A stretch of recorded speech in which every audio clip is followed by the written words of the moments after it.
हरी भरी पहाड़ियों की गोद में स्थित एक ऐसा रहस्यमयी धाम जहां की हर एक सीढ़ी, हर एक मोड़, हर एक गुफा अपने अंदर सैकड़ों वर्षों पुरानी रहस्यमयी कहानियों को समेटे हुए है। हम बात कर रहे हैं भारत के जम्मू कश्मीर राज्य में त्रिकूट पर्वत पर स्थित मां वैष्णो देवी मंदिर की, जो न केवल आस्था और भक्ति का प्रतीक है बल्कि अनगिनत चमत्कारों, रहस्यों और अलौकिक अनुभवों का जीवंत दस्तावेज भी है। कहा जाता है कि यह कोई साधारण मंदिर नहीं है, यह एक ऐसा स्थान है जहां मां स्वयं अपने भक्तों को बुलाती हैं और जब तक उनकी अनुमति न हो तब तक कोई भी इस पावन धाम तक नहीं पहुंच सकता। यही वजह है कि हर साल लाखों करोड़ों श्रद्धालु देश ही नहीं बल्कि विदेशों से भी मां के दर्शन के लिए यहां आते हैं और कटरा से शुरू होने वाली लगभग 14 किलोमीटर की कठिन चढ़ाई को पूरे समर्पण और श्रद्धा के साथ पार करते हैं। लेकिन इस मंदिर का इतिहास सिर्फ इन भक्तों की पदयात्रा तक सीमित नहीं है। इसके पीछे छिपी है एक ऐसी कथा जो आज तक अधूरी ही रह गई है। आपने आज तक माता वैष्णो देवी और भक्त श्रीधर की कथा अवश्य सुनी होगी, लेकिन क्या आपने कभी उस भुला दिए गए नाम भक्त रत्नाकर के बारे में सुना है, जिनका नाम मंदिर के इतिहास में छुपा एक ऐसा अध्याय है जिसे जानकर आप भी चौंक जाएंगे। कहा जाता है कि मंदिर का मूल स्वरूप और इसकी स्थापना के पीछे जो सबसे गहरी भावना थी वह भक्त रत्नाकर के निस्वार्थ प्रेम और तपस्या में छिपी हुई थी। इतिहास की परतों को जब हमने उलटना शुरू किया तो एक अद्भुत मोड़ सामने आया। भक्त श्रीधर ने मंदिर की आधारशिला तो रखी, लेकिन जिस दिव्य शक्तिपुंज ने मां को इस स्थान पर स्थिर होने के लिए आमंत्रित किया वह रत्नाकर की अखंड भक्ति थी। माता की इस यात्रा में एक अहम पड़ाव है बाणगंगा। बाणगंगा का जल आज भी उसी तरह पवित्र और शीतल है और यहाँ स्नान करने से सभी पाप नष्ट हो जाते हैं, ऐसा विश्वास है। लेकिन क्या यह केवल एक भावात्मक धारणा है या वास्तव में इस जल में कोई दिव्य ऊर्जा समाहित है? इसके बाद आता है चरण पादुका, वह स्थान जहां माता ने विश्राम किया था और उनके चरणों के चिन्ह आज भी वहां की शिला पर स्पष्ट देखे जा सकते हैं। यह एकमात्र पत्थर नहीं बल्कि श्रद्धा का वह स्तंभ है जिस पर हजारों वर्षों से भक्तों का विश्वास टिका हुआ है। लेकिन अगर यह सच है तो सवाल उठता है, इतने वर्षों बाद भी उन चिन्हों को कोई प्राकृतिक परिवर्तन क्यों नहीं छू पाया? क्या वह स्थान किसी दैवीय शक्ति से संरक्षित है? और अब आते हैं उस रहस्य पर जो इस पूरी यात्रा को पूर्ण करता है, भैरव बाबा का मंदिर। कहा जाता है कि जब भैरवनाथ ने मां का पीछा किया और अंततः उनका वध हुआ, तब मां ने उसे वरदान दिया कि उनके दर्शन तब तक अधूरे माने जाएंगे जब तक कोई भक्त भैरवनाथ के मंदिर जाकर वहां माथा न टेके। परंतु क्या आप जानते हैं कि भैरवनाथ वास्तव में कौन था? क्या वह केवल एक राक्षस था या फिर कोई ऐसा योद्धा जो दिव्यता की ओर बढ़ने की कोशिश कर रहा था लेकिन अपने अज्ञान से भटक गया? और मां ने उसके वध के बाद उसे मोक्ष क्यों दिया? यह एक ऐसा प्रश्न है जो हमें मां की करुणा और न्याय दोनों का गहरा बोध कराता है। इस मंदिर की दीवारें साक्षी हैं उन लाखों चमत्कारों की जो न केवल किसी के जीवन को बदल देते हैं बल्कि उसके सोचने का तरीका भी।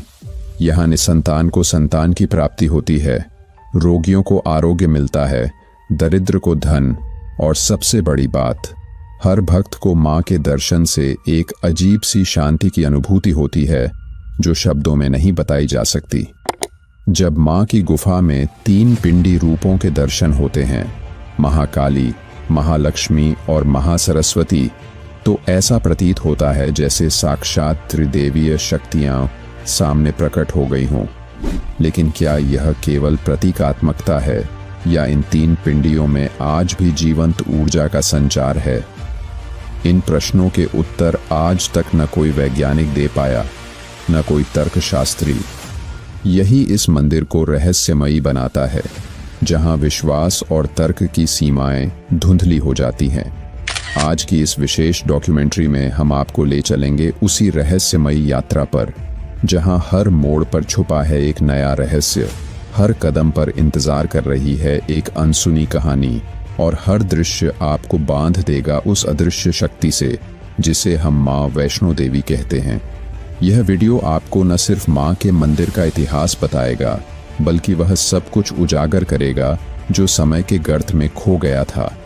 अगर आप माँ वैष्णो देवी के सच्चे भक्त हैं, या अगर आप आस्था और चमत्कारों की दुनिया में गहराई तक उतरना चाहते हैं, तो इस वीडियो को अंत तक देखिए, क्योंकि यहाँ एक एक पल आपके विश्वास को और भी मजबूत करेगा, आपके अंदर की श्रद्धा को जागृत करेगा और आपको यह एहसास दिलाएगा कि माँ सिर्फ एक देवी नहीं है, वह शक्ति का ऐसा रूप है जो समय, स्थान और तर्क से परे है। तो चलिए शुरू करते हैं आज की इस रहस्यमयी और दिलचस्प डॉक्यूमेंट्री को।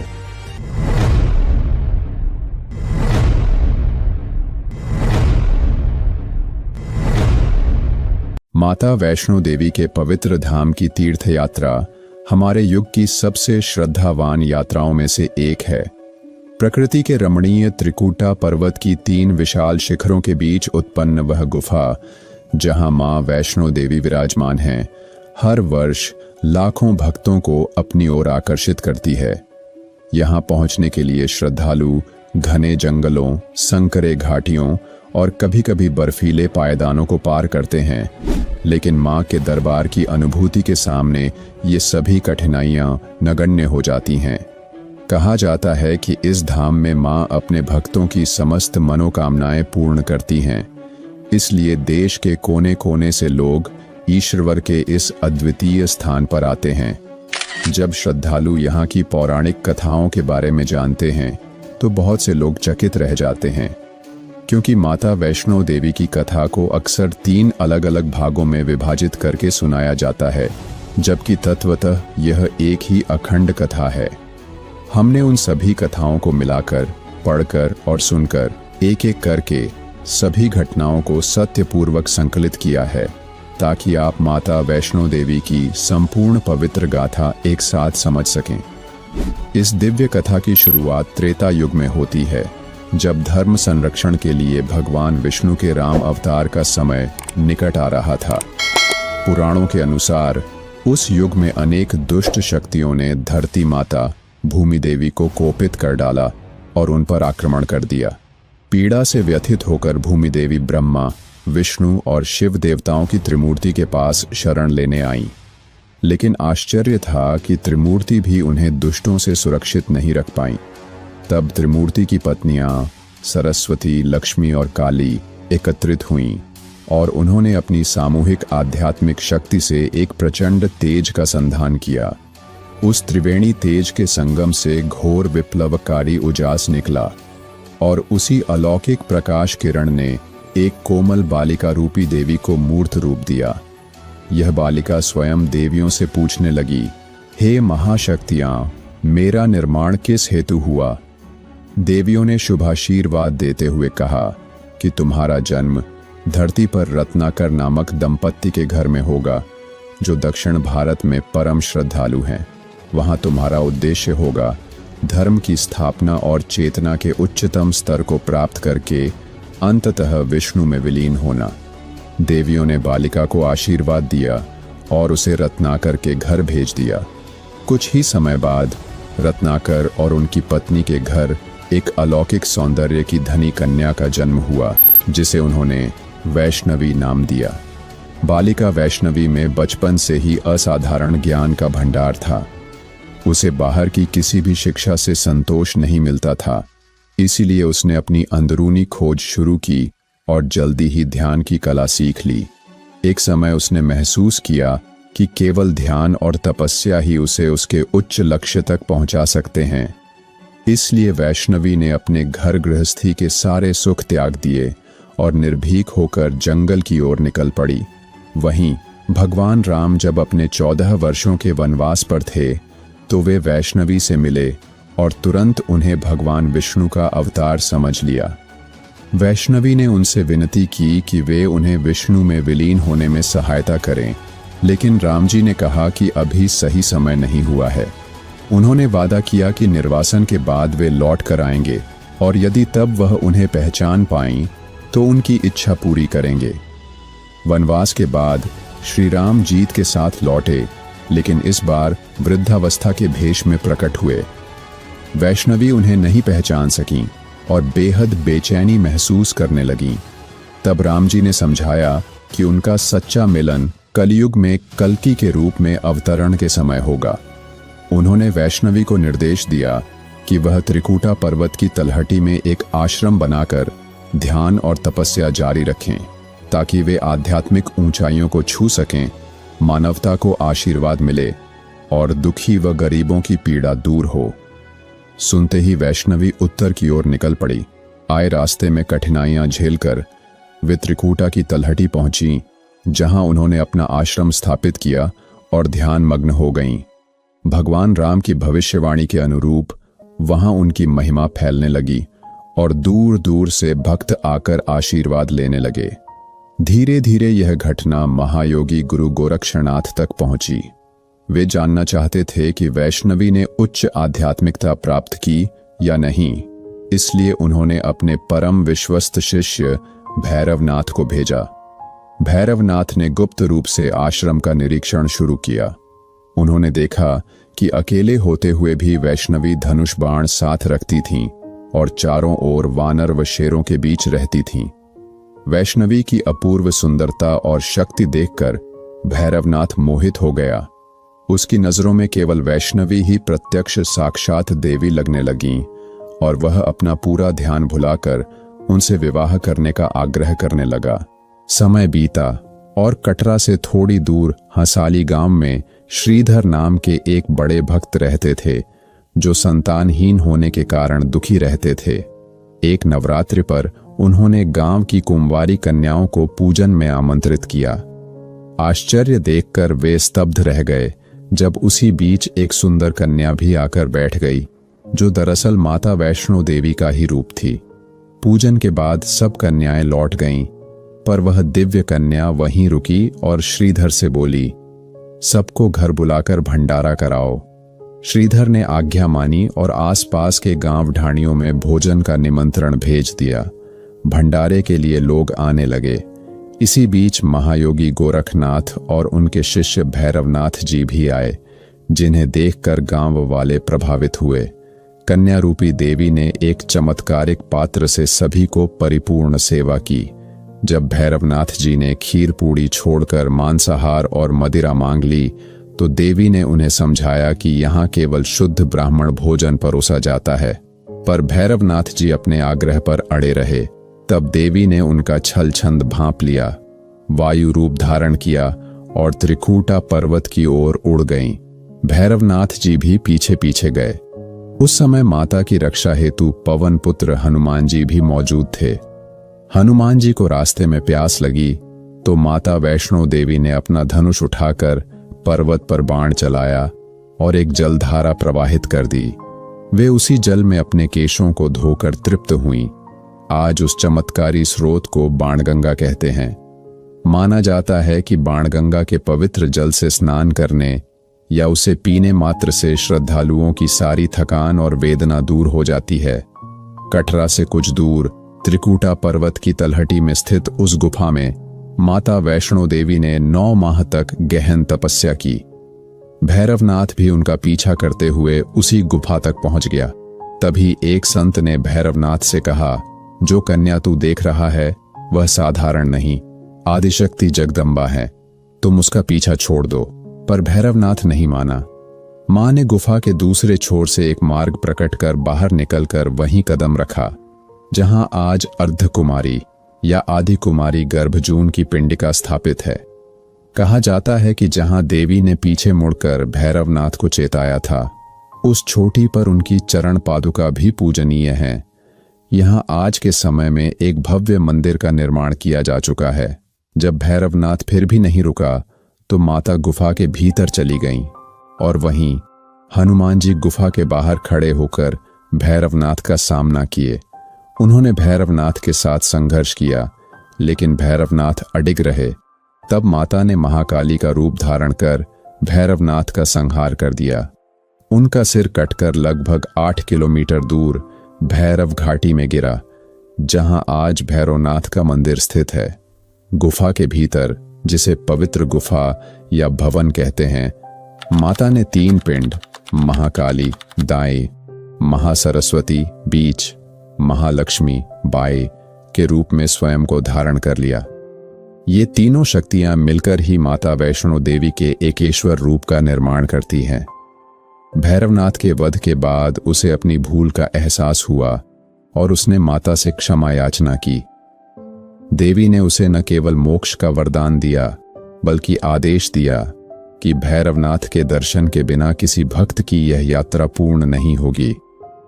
इसीलिए आज भक्त पहले माता के दर्शन करते हैं और फिर लगभग 2.25 किलोमीटर की चढ़ाई कर भैरवनाथ के दर्शन को जाते हैं। उसी समय माता वैष्णो देवी ने एक चट्टान का रूप धारण कर तीनों पिंडों सहित ध्यानमग्न हो गईं। इस बीच गांव के पंडित श्रीधर, जो सपना देखकर इस मार्ग पर आए थे, गुफा के द्वार पर पहुंचे। उन्होंने विधिपूर्वक तीनों शक्तियों की पूजा आरंभ की, जिससे माता प्रसन्न हुई। उन्होंने श्रीधर और उनके वंशजों को आशीर्वाद दिया और तब से यही वंश माता वैष्णो देवी की नियमित सेवा अर्चना करता आ रहा है। तो दोस्तों, यह थी माता वैष्णो देवी की संपूर्ण कथा। आइए अब आपको बताते हैं माता वैष्णो देवी मंदिर के उन रहस्यों के बारे में जो आपके अंदर एक उत्सुकता को जागृत करने की शक्ति रखते हैं। वीडियो में आगे बढ़ने से पहले आपसे एक निवेदन है कि कृपया इस वीडियो को एक लाइक और चैनल को सब्सक्राइब जरूर से करें। कमेंट में जय माता दी भी जरूर से लिखें, ताकि आप सभी को माता का आशीर्वाद प्राप्त हो सके।